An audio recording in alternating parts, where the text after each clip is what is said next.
Kontrobersyal at sensitibo ang pag-uusapan natin ngayon, kaya sana'y buksan at lawakan natin ang ating pag-iisip. At nang sa ganon ay magkaroon tayo ng isang enlightened at hindi judgmental na pananaw tungkol sa ating paksa ngayon. But before that, let's welcome back here on Rene Salud, Philippines, ang kaibigan kong nakashape talaga ang katawan na si Butch Francisco. Hello, Butch. Ito na ba yun? Nakakorte talaga. Hello! Anda. Alam mo na ba kung anong pag-uusapan natin Hindi, ngayon? gusto mo Dahil bumati muna ako. Wag na, mamaya ka na bumati. Sige na, bumati ka na. Di wala nga ako talent pa dito eh. Hello and welcome to Boogie Wonderland. Ay, oo nga pala, ano? Diba? Bugihan ng bugihan. Hindi. Sorry ka. Mga boogaloo. Pag-uusapan natin ngayon dito yung mga modus operandi na maraming kang kakilala sa kanila. All of them. Talaga? Yeah! Oo. Meron akong... Alam mo yung mga blue book na nadyan sa'yo? Oo. Mas marami pa dyan. Ito nga pala, dito nga pala sa shop ni Mama Rene Salud, may mga blue book. Alam mo ako ano yung blue book? Naku, Doon nakalagay lahat ng pangalan, tsaka contact number. mga contact number? Tsaka kung sino yung kliyente. Ganon? Oo. Na, Diyos ko. Kung wala niya ka, baka ako'y mapuntahan dito. Mapuntahan ng NBA. Si Matibag kumakatok na lang dito. NBA dito. Hindi yung totoo yun. Anyway, pero hindi, alam mo syempre, honey trap yung pinag-uusapan ngayon. Oo nga eh. Okay. Sa wikang Pilipino, ito ba yung pulot-pukyutan na yung trap, di parang patibong. Hindi, parang ito yung mga bubuyog na Yun that will sting you. May sting. Oo. Okay. So yun ang pag-usapan natin ngayon. Oo nga, dahil kilala mo daw sila. Well, may isa akong kilala, si... Yun lalo na yun ngayon. Sabihin mo pangalan. Oo. Sabihin mo na pangalan. Pero Sabihin mo na ayaw pangalan. niya pasabi ni Lito eh. Ayaw ni Lito na pasabi eh. Si Lito de Guzman, ayaw niya pasabi pangalan Ayaw niya. daw eh. Well, anyway, Oo. hindi. Involved naman talaga si Lito de Guzman. Pero Oo. alam mo, Oo. meron akong kadiri na kwento dyan. Oo. Agad-agad? Agad hindi. Pero wag muna agad-agad. Siyempre, mag-invite ka muna sa iyong programa. Pala, sandali. Programa. Ay, oo nga Kailangan ako mag-invite? Ay, sandali. Oo nga pala po. Sa mga tutoy, mga ining, at siyempre sa mga marites na social with class, eto ngayon. Sumama kayo dito sa aming pag-uusapan na ito dahil honey trap ko rin kayo. Kaya, yan, okay, talk na tayo. Anong gagawin sa buhay mo kung wala ako? Wala na. Kaya nga. Wala na. Dito po sa Rene Salud, Philippines.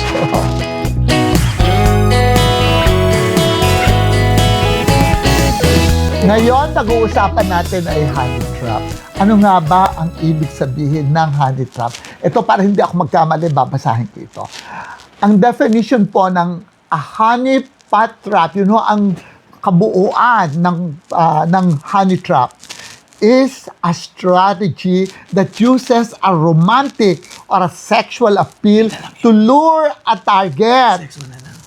Ganon, ba't may sexual? Pero alam mo, kung saan ginagamit to? Sa espionage, sa mga intelligence. So, panahon ng mga Russian, mga ganito ginagamit nila. Pati ba si Matahari involved dito? To make money through online scams. Ay, ngayon online scams na ito. For compliance through blackmail. Diyos ko, kakatakot. For character assassination like the E.S. Ralph Recto honey trap case. Kaya involved talaga dito ang mga politician na naman. Siyempre. At siraan ang siraan. Sila, oo. Oo. At saka, ito ngayon ang bagong paninira, ang honey trap. Okay. So, pero, itatanong ko lang sa'yo, Oo. ano ba kung ano yung world's oldest profession? Prostitution. Mali ka dun. Ano? Fashion designing. Bakit naman? Ano nakaugnayhan namin doon? Hindi, kasi ganito yon. Okay, nasa fashion designing ka, nasa showbiz ako. Oo. Pero ito, aminin natin, dito naglipa na lahat ng mga bugalo, di ba? Sa mundo na ito. Sa mundo natin, di ba? Iyon ang ako, hindi Sa ko glamour world, Yeah. sa fashion world, beauty world, whatever world. Yeah, especially in show business. Pero ikaw, matanong lang kita, Oo. Kasi between my world and your world, mas marami sa'yo eh. Oo nga. Alam mo, inaamin ko yun. Ang dami. Kung gusto ko talaga magpayaman nung araw pa. Oh. Alam mo, ang daming tukso sa akin. Yung mga matataas na tao talaga. Lalo na nung busy, yung talagang active na active ako sa pagdi-discover ng beauty queens. Laging yung nanalo sila. Siyempre, kilala, sikat na sikat sila. Siyempre, nadadamay ako kasikatan na pangalan ko doon. Eh, siyempre, the best person na mag-i-introduce Is you. sa kanila is me. Eh, nagkakataon naman na hindi ako on type na ganun kasi nagse-St. Jude pa ako noon eh. Tapos lagi ako nasa simbahan every Sunday. Tapos iniisip ko na yung mga kapatid kong babae kasama ko sa bahay. Eh, what if sa mga kapatid kong babae mangyari ito? Yung gagawin ko dito sa batang ito.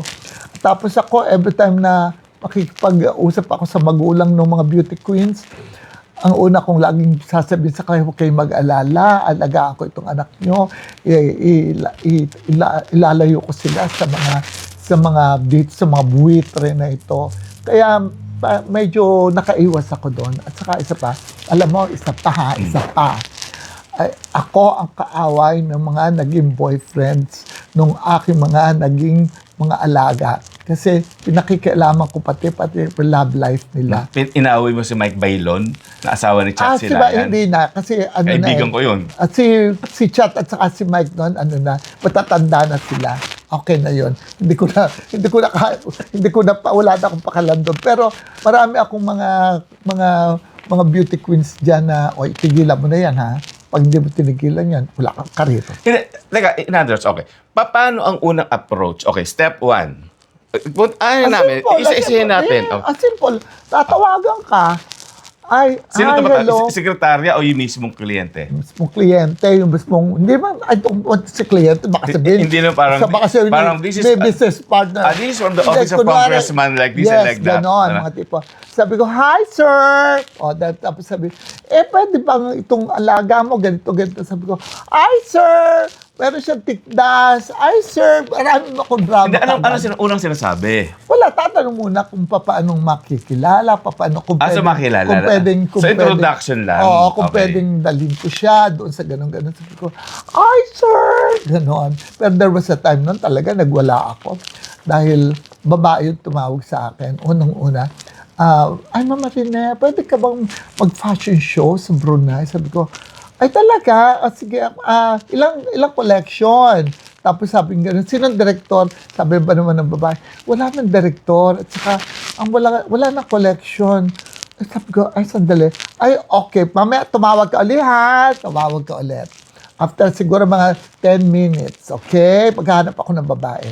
Tawag naman siya. Pagsabi ko, ikaw, nakababae mong tao, hindi ka na nahiya sa sarili mo, kapwa mo babae, binubugaw mo, mayamang, nagagaganyan agad ako. Sandali, question lang. Bakit kailangan niya tumawag ulit? Pati hindi ka pa nag-monologue agad? Hindi, kasi para may impact. Para magbuelo. Kumbaga nag-type ka pa sa laptop mo? Magbuelo ako kasi mainit agad ang ulo ko eh. At least kapag nakarelax ako, I could express my thoughts and my feelings. Ayun. So, ayun. Ay naku, marami dyan. Saka, siyempre, machichismis ako na kasi yan, si Rene Salud, ganyan niya, mga alaga niya, ganito, ganyan. Sabi ko, ay, sandali. Patunayan muna nyo, magbigay kayo ng resibo. Hindi ko naman sila masisi. Kasi number 1, marami naman doon sa mga kasama ko sa trabaho na talaga nag-engage sa ganyang negosyo. Because? Well, ano yun? Gusto nila agad na may contact sila, may connection sila, etc. Hindi kagaya mo na talaga kailangan talaga magsikap ka. Ay, naku, magpatulo ng pawis.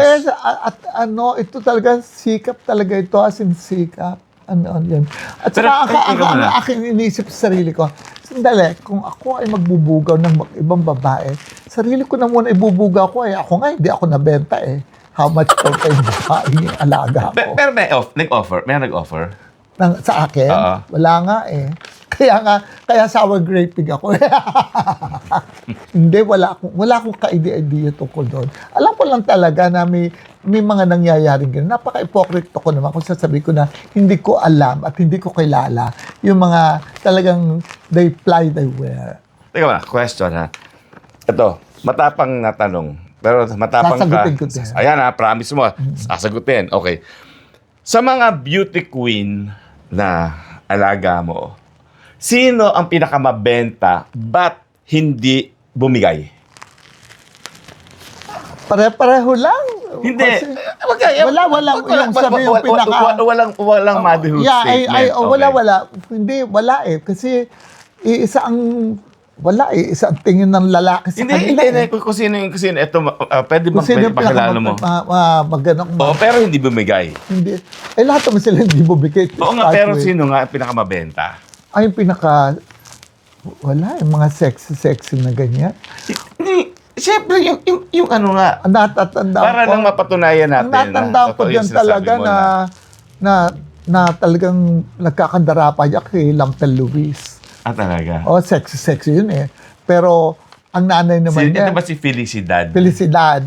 Okay. Pero ang nanay niya nandun agad sa likod na ano ginagawa niyo sa anak ko? Ay, ganun agad. Ganun agad. Kaya, what is nice about it naman, yung mga nanay kasi, saka yung mga magulang ng mga inalagaan ko, ano sila doon? Talagang protected. So yung mga stage mother, huwag niyong huhusgahan. Kasi may mahalagang papel sila sa mundo. Pagdating na doon sa mga nanliligaw ng mga mama at mga lalaki, ay, chupi. So talagang wala naman nagbugo sa rin ng anak. Wala. Kasi sa showbiz meron eh. Meron. Diba? Alam ko yun. Alam ko meron din. Although sa mga ibang beauty queens, meron din naman. Pero hindi sa akin. Hindi ko kasama. So in other words, yung mga hindi binanggit mo sila Pel Luis, yung mga hindi mo binanggit na yung bumigay. Na alaga ko? Hindi. Kaya sabi siya, magbigay ka na ni Sam para malinaw eh. Hindi. Tinan mo sa akin kung sinong pinaka... Oh. Ayun ang pinaka-sexy kasi yung talagang marami nagmimiti. Sige, ito na lang. Yun ang tanong, yun ang sagot. Ito na lang. Oh. Yung walang offer kahit isa. Okay, sino nga bang... Aside from me, wala naman. Lahat, syempre, may nagmimiti sa mga yan. Actually, meron akong sasabihin, pero ano ito, talaga yung sa pinakamayaman, bilyonaryo talaga siya ngayon. Nagpupunta yun sa shop ko nung araw doon. Pero wala pa siyang pera at that time. Kasi ibig siya. Kanino? Doon sa isang alaga ko, ayaw ko sabihin. Hindi mo bumigay ba? Hindi talaga siya. Hindi bumigay. Wag na lang. Na ano yun. Basta't ano yun. May mga pangyayari na gano'n na talaga silang husong-huso ngayon. Kaya kung ako'y ginamit ko noon, ang paggaganitong trabaho, mayaman ako ngayon. Mga bilyonaryo sila ngayon eh. So, ako muna magtanong, sa palagay mo ba, itong nangyayaring ito sa atin, yung mga politicians ito, yung mga matataas na tao na ito, para ito yung mga Epstein files abroad na kinakailangan makuha nila yung mga tao na ito para magamit nila sa kanilang mga personal agenda sa pagpapayaman nila para kung anong kailangan nila sa gobyerno, madali silang Parang sa makapenetrate. Pilipinas, hindi eh. Hindi, ano? Parang dito, kumbaga, I'm sorry for the term, dito talaga, libog kung libog lang eh. Yun lang yun eh. Oo. Ang ano ko nung araw, kasi yung mother ko sa Congress nung araw eh. Tapos, sabi mo so, yun. naalala ko, lahat ng mga artista nung araw, alam ko, kasi siyempre, bunso ako, nasa gitna ako ng nanay tatay ko, nagkikwentuhan yung mag-asawa. Tapos, sasabihin ng nanay ko kung sino yung mistress ni ganitong congressman. Talaga? Tapos, eventually, nung lumaki na ako at nag-showbiz na ako, nakikita ko na sila. Para mag-sasabihin, uy, alam ko kung sino benefactor mo ng araw. Ang nanay mo, ang original Marites with class. With class talaga With class and style. And intelligence naman din. Yun na nga, kaya, oo. Hindi, so alam ko yun. Pero, I remember mga 1975 at ano to eh. Hindi, marunong na ako magbilang. Siya marunong na ako magbilang ng pera no. Ang rate nila 10,000. That time? Oo. Malaki na yun pagka 10,000. Oo, di ba yan ang premyo ng Miss Philippines ng araw eh. Saka hindi yung 10,000 na yun, pwede na ako magtayo ng shop. At ang alam ko may bumigay. I'm sure maraming Hindi, binigay ito dyan. talaga. Yung alam ko talaga distinctly bumigay. Oo. Pero hindi siya... Kumbaga, ito yung binibining Pilipinas. Diba? Oo. Ito yung top tier. Oo. Medyo isa sa mga pageants na sumunod. Ay, nako. Alam ko na. Ba, hindi kayo sure. Ang dami nun, ha? Alam ko na. Sa bagay, alam mo, marami naman sumunod sa Mutya eh. Sinabi ko ba na yun? Hindi, aside from Mutya, marami pa Wala sumunod akong sinasabi- wala akong sinabing pageant, Hindi, ha? kaya nga sinasabi ko nga, yung mga Oh. pageants na sumunod sa Binibini. Kaya nga. Aside from Mutya, Di ba may meron mga sumunod pa ano ba dyan ng mga mga... ngayon? May Yung mga kay Freddy Villar, meron pa nun. Miss RP. May ganun. Meron pang sumunod na Pearl of the Orient, sis, mga Bataluman, Paraluman, whatever. Teka muna, bakit mo kaibigan si Lito de Guzman? Hindi naman siya, actually, ang totoo ito. Actually, twice ko lang siya na-meet. Okay. Pero pero nag-showbiz, di ba nasa showbiz siya? Kaya nga siya Producer na-meet. siya. Kaya ako nga siya Ikaw, na-meet. umaarte ka eh. Pero hindi, ako naman, I was my own manager eh. So, Oo. eto na nga yan, isang beses, may issue na hindi ko, sa dinami-dami ng issue sa buhay niya, hindi ko na matandaan. Pero, so, eto na, so, naka-set up na kami. Nasa Lito de Guzman. Nasa banyo. Tagal naman to. So, tapos Baka nag-LBM. yun na nga, paglabas niya, ito talaga, sabi niya, sorry sumakit ng nasira tiyan ko eh. Tapos, biglang sabi sa akin, kumusta ka na? Sabi ko, sandali, walang tubig doon sa banyo. Dirty. Anyway. So yun ang sinasabing kadiri. Kasi sabi ko parang, hindi ko talaga siya makalimutan kasi parang ako pinagpunasan mo. Yun ang kadiri story. Pero, hindi, kung may alam mo kung mga ginagawa siya gano'n, again, honestly, hindi ko alam. Wala ako. Although, may mga talagang tao, alam mo sa showbiz, yung mga nakakalat yung kung sino-sino mga hangers-on, na alam mo na ganong klaseng negosyo. May mga alingas-ngas na ka nang naririnig tungkol sa kanya noon. Ito ngayon... Hindi na alingas-gas, ito kumakalembang. Kumakalembang pa. Pero yung ngayon, yung latest news about him, yung kaso niya kay Batibag, kay NBI Batibag. Anong balita mo doon? Well, hindi na, alam mo naman, dito sa mga pangyayari dito sa Pilipinas ngayon, every 30 minutes nagbabago. Meron nakakulong, biglang all of a sudden. pero apprehended siya, ha? With 4 girls. Well, ayokong maghusga din eh. Ayokong maghusga. Unang-una, except for the fact na pinagpunasan niya yung damit ko. Wala naman siya talaga atraso sa akin. So, kasi ang sa akin kasi, ang buntot mo, hila mo eh. Siyempre. Diba? Natural. Yung ganun parang, hindi mo alam kung namamatay na sa gutom yung mga kapatid dun eh. So, ayoko rin maging judgmental.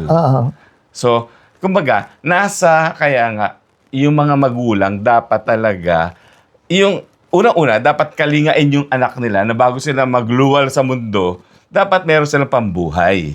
Sa bagay, that's true. At huwag mong gagawing breadwinner yung anak mo. Anak mo. Kaya tuloy nag-iisip naman kung ano-ano. Pero itong hindi nag-iisip, napepwersa. napepwersa. Yeah. Pero teka muna, bakit na-involve dito naman si ES Recto? Well, di ba ang sabi nga nila kasi nga yung isang kapwa mo taga Batangas. Oo nga, oo. Ayun, at saka ito pa. Nawawala yung mag-ina.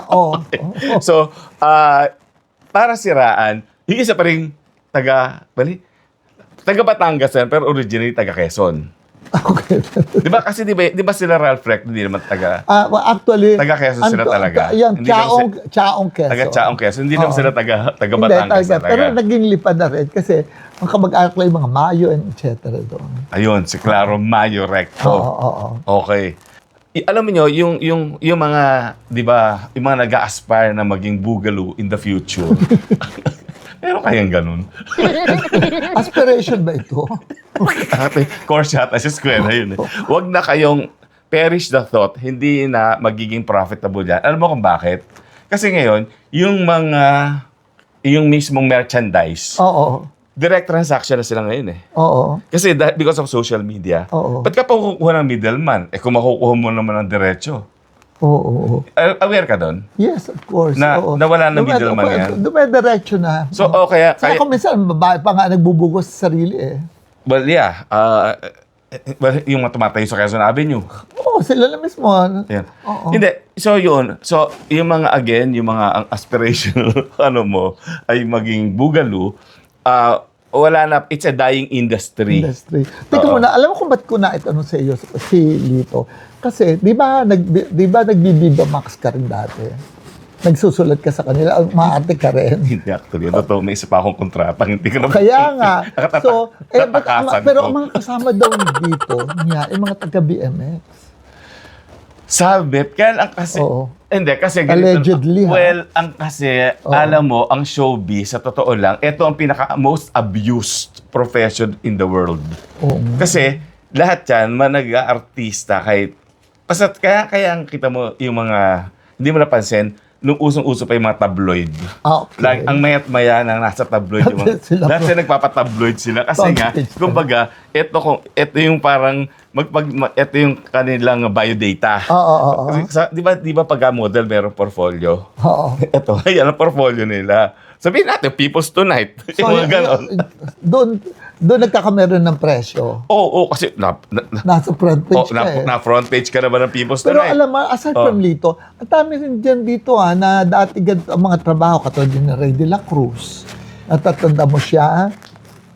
Tapos Do I remember? Ito na kongreso ito si Jojo Veloso with Ina Raimundo. Tapos si Angelica Jones pa rin. Oy, interview ko yun. Talaga nung I am not a GR.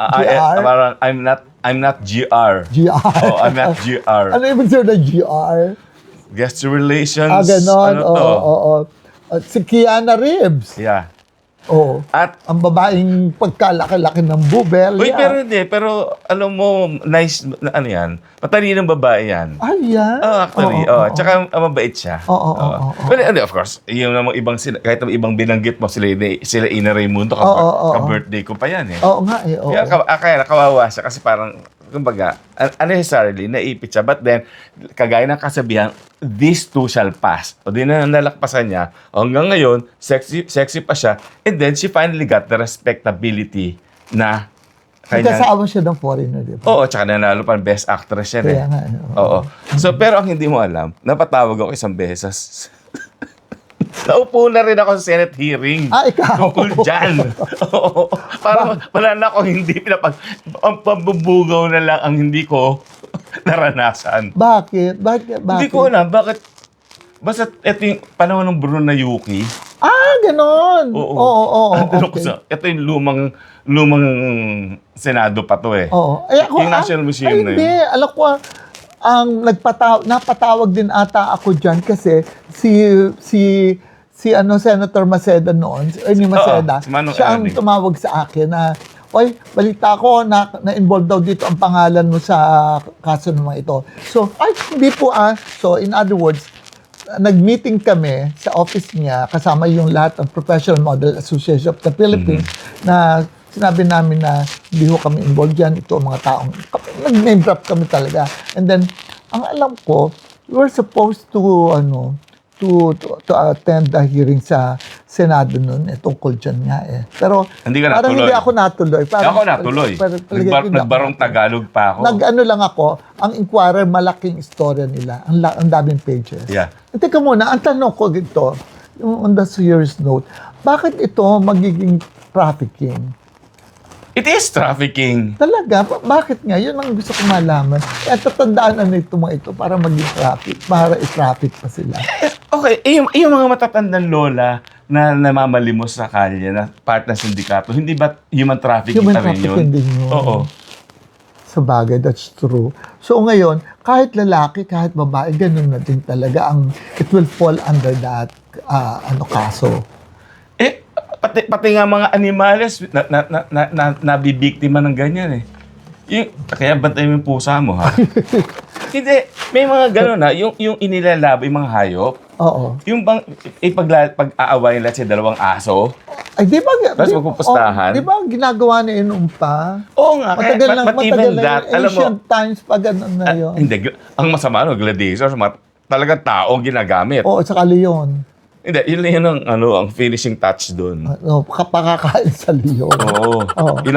Kasi wala pang cat food noon. Oo. So, Tapos, napakasustansya naman. hindi ako kawawa yun talaga. Kasi ako, awang-awa ko. Kasi mga Kristiyano yung kadalasan. Yun nga, that's true. Mga Kristiyano yung Oo, inilalaban totoo yun. nila. Oo, Kaya nga nga, I hope Oo. it doesn't happen again. Oo. So yun, it's been going on. Hindi, tsaka ang masakit dito kasi, masama na yung yung pamba-blackmail din eh. Yun na nga eh. The setting Oo. up. Oo.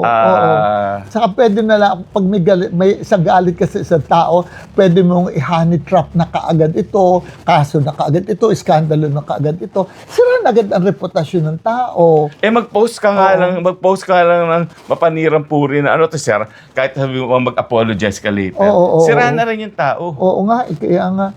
Tapos, ba't may mga involved pa itong another congressman, itong KES na kaso na ito? Si Congressman Jing Paras ba ito? Pero, yun na nga ang problema. Kung ano-ano naglalabas, nakakalimutan nila na araw-araw tayo nagsiswimming sa baha. Ayun na nga. Di ba? Yun ang dapat asikasuhin, di ba? Oo. Yeah. Tapos may impeachment pa. Yun. Kaya at sa dami ng problema ng Pilipinas, pero meron pang panggulong kagaya ng ganyan. Kasi parang ang nangyayari ngayon, parang lahat na lang nangangatog ang tuhod dahil sa napipintong election ng 2028. Parang lahat na lamang kinakailangan siraan ko ito para wala akong kalaban. Gawin ko ito para manalo ako. Parang Kaya nga hindi tayo kumandidato eh. Okay, before we wrap up, di ba merong kasabihan na pupunta ka rin lang naman sa impyerno, magkadila ka na. Okay, narinig mo na yun. Or, naputikan ka na rin lang naman, magtampisaw ka na. Okay, sa akin, ako hindi ko alam. Upakan mo ako kung mali itong sasabihin ko. Hindi mo ako marunong mag-upak. Saksakin mo ko. Hindi ba bawal? Walang violence dito. Okay, kung gano'n ka na rin lang, let's say nalugmo ka na sa gano'n. Let's say naging mistress ka ng kung sino mang mayaman. Tama bang i-advise ko sa kanila na di kayo mo kung may condominium, di kayo mo nakapangalan sa'yo? Tama ba yun? Well, siguro magpaka-wise ka na. Magpaka-smart ka. Nando ka na rin lang naman. Magpaka-smart ka na. Oo. So, tiyakin mo talaga. Pero but still, kahit anong sabihin natin na anumang paraan para umasenso ka at magkameron ka ng kabuhayan, pero siguro hindi ito yung paraan para ang isang babae matupad ang kanyang pangarap at saka ang ambisyon niya, ang maging kabet, ang makiapid sa... Hindi rin aspirational yun. Palagi ko naman hindi. Tapos, kasi alam ko walang paroroonan yan At saka dito naman sa mga bugaw na ito, alam mo, easy man yan, easy come, man, easy go. easy go. So, at saka, naniniwala ako sa karma talaga Ang karma, ang lakas talaga Talagang dadating at dadating sa buhay mo yan kapag halimbawa at yung ginawa mo yan. Ang kapalit niyan, ako talaga todo, walang preno. In the end, tatandaan natin, lahat ng ito ay blood money. Kaya you are a pimp or ikaw yung merchandise, blood money ito. Ang blood money, ito yung ang pinanggalingan nun masama. Let's say, nambugaw ka. Yun lang Blood money yun. Pero alam mo, okay, madaling ang pakinggan, madaling isipin, na madaling trabaho. Pero ang kapalit nun, ang konsensya mo, ang naninira kayo ng pamilya. Yun nga, tsaka ang kaluluwa mo sinusunog na kaagad nandito pa sa Pilipinas, nandito pa sa mundo. Ano ka na? Talagang life is so bad in the Philippines talagang imbis impyerno, Pilipinas ang ginamit mo. Agad-agad. Okay. Saka hindi, sa mundo naman. Sige. Hindi, talaga naman ganun talaga yun yung ay nako, ang hirap isipin, pero talaga yun nangyayari. Yun na nagaganap. Kaya siguro alam mo talaga kailangan natin dito matinding pananalangin. Well, it works naman in lahat naman ng ano to. Yun naman talaga talagang but it should be your first resort, no? Oo. Pero first, hanggang pag wala pa, wait, dahil yun ang sinasabi ng Diyos, kung hindi pa ukol ganitong oras, dadating. So, wait lang kayo dyan. Because in the end, May para sa inyo. oo, dadating at dadating. Kung nananalangin kayo, dadating at dadating ang magandang kapalaran nyo. Oo. Nang hindi nyo inaapakan ang kung sino. Kung sino. Oo, totoo yan. True. At saka, ang sarap-sarap ng feeling na naging triumphant ka sa sarili mong sikap na wala kang taong inapi, pinakialaman ang buhay at wala kang pamilyang sinira. Ayun. Parang kagaya mo, buo yung pamilya. Siyempre. Oo. At saka ito, final thoughts ko na lang. Alam nyo, sabi mo nga kanina maraming designer ang nalulong din sa... Well, hindi naman marami. May mga ilan-ilan. Sabagay, ilan lang naman kayo, no? At saka yung may pangalan, oo. Oo. Never, ito talaga, isinusumpa ko, never kong narinig ang pangalan ni Mama. Ay, Ang pangalan- salamat. ang pangalan ni Mama Rene Salud sa mga ganyang klaseng usapin. Kasi alam Mas mo, malala ang mga narinig ko. hindi actually ganito. Dito naman malalaman mo kung talaga ikaw, you're into this kind of business eh. Ang dali nilang malalaman kung sino talaga yung lalapitan para makakuha ng honey trap. Okay. Sige. And with that, pag-uusapan pa namin kung sino-sino yung mga... Yes. Sige, mamaya. Ito ba yung listahan mo ng mga bumigay? Haba 2 pages. Back and forth.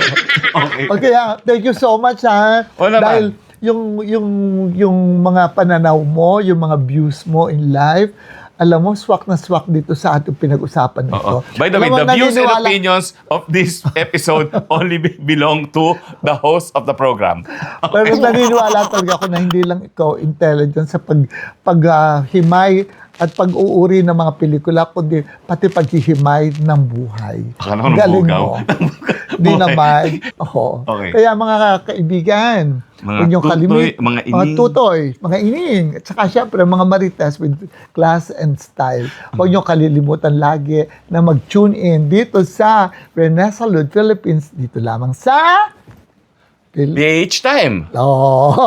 Hihirit pa sana Kala ako. ko nakalimutan Hindi, na. hihirit sana ako. Oo. Ingatan ang mga tutoy at mga ining. Thank you so much. We love you all. And I love you. I love you too. Okay. God bless.